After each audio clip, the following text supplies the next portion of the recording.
which provides you how to remember any topic of GK in a story. This story is created by my own mind. If you want more video for any topic in a story, so please comment below. I'm sure this video help you to remember the important date. In this video, I'm telling you how to remember important date. If you liked this video, please subscribe my channel and share with your friends. एक वृद्ध व्यक्ति जन कल्याण के लिए जन सेवा करना चाहता था, परंतु वह कंफ्यूज था कि शुरू कहां से करें। इस संबंध में राय लेने के लिए वे लाल बहादुर शास्त्री तथा महात्मा गांधी से मिलने के लिए गए। गांधी जी उन्हें राय दिए कि मैं तो अहिंसा के पुजारी हूँ और मैं यही कहूँगा कि आप जो भी करना चाहते हैं वो कीजिए, लेकिन सब अहिंसा के मार्ग पर चलकर कीजिए। जब वे गांधी जी से मिलकर वापस आ रहे थे तो उन्होंने देखा कि एक औरत अपने 2 बच्चों के साथ अर्थात तीनों मिलकर गार्डन में कुछ कर रहे थे। तो वृद्ध व्यक्ति उनसे पूछ दिया कि क्या कर रहे हैं। तो औरत बोली, आज 3 अक्टूबर है और हम तीनों प्रकृति को अच्छा बनाने की कोशिश कर रहे हैं। फिर जब वह वृद्ध व्यक्ति आगे बढ़ा तो देखा कि एक गाय के पैर में कुछ हो गया है। उन्होंने गाय को उठाने की कोशिश की, मगर गाय हिला तक नहीं।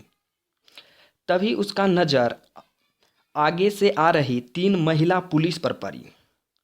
फिर चारों मिलकर पशु का मरहम पट्टी करवाया तथा पशु का कल्याण किया। फिर चारों आगे बढ़ा तो 5 विदेशी शिक्षक मिले। उन्होंने कुछ कहा, लेकिन इन लोगों में से किसी को कुछ समझ में नहीं आया।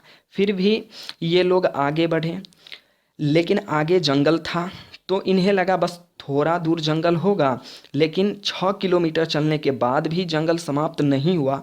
तब इन लोगों को लगा कि शायद शिक्षक इसी के बारे में बोल रहे थे।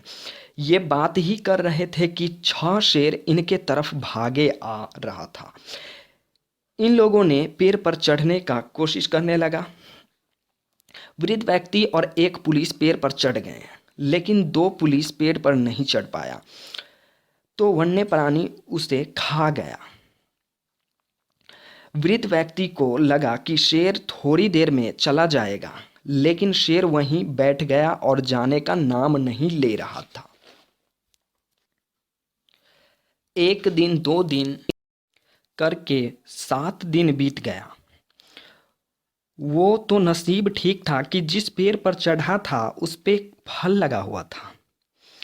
8वें दिन उसे ऊपर से जाता एक जहाज दिखा। वो जहाज वायुसेना का था। फिर वायुसेना उसे ऊपर खींच लिया और हॉस्पिटल में भर्ती करा दिया। वे 9वें दिन डाक भिजवा दिया, अर्थात वायुसेना 9वें दिन पुलिस के यहाँ और वृद्ध व्यक्ति के यहाँ डाक भिजवा दिया, लेकिन वृद्ध व्यक्ति के यहाँ से कोई नहीं आया। 10वां दिन जब पुलिस वाली लड़की के घर पर चिट्ठी पहुंचा तो शाम हो गया था। पुलिस के पिता को दृष्टि दोष था, इसलिए चिट्ठी पढ़ नहीं पाया। 11वां दिन जयप्रकाश नारायण जी के यहाँ चिट्ठी पढ़ाने के लिए गया, लेकिन चिट्ठी में लिखी बातों को सुनकर वह गुस्सा हो गए। फिर 14वां दिन मान गए। जब वो ट्रेन में चढ़े तो 16 व्यक्ति सिगरेट पी रहे थे। जब उन्होंने मना किया तो बोले, आपको प्रॉब्लम है तो आप दूसरे डब्बे में चले जाइए। फिर गाड़ी रुकी तो वे दूसरे डब्बे में जाने के लिए उतरे। जैसे ही उतरे कि गाड़ी खुल गई। वे जैसे तैसे एक गोदाम वाला डिब्बा में चढ़ गया।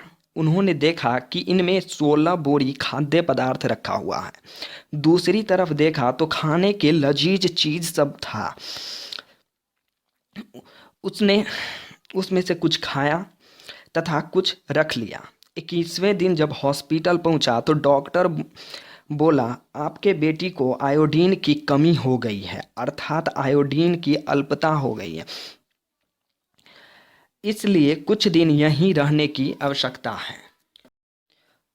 उनके पास पैसा कम था।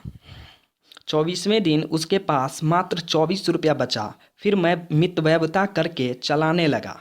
मितव्यय का अर्थ होता है कम खर्च करना। मितव्यय करके 31वें दिन तक चलाया। 31वें दिन इंदिरा गांधी को गोली मार दी गई। इससे पूरे बाजार में अफरा तफरी फैल गया। इसी बीच वह दुकान से कुछ सामान और कुछ रुपए लूट लिया तथा बेटी को हॉस्पिटल से छुड़ा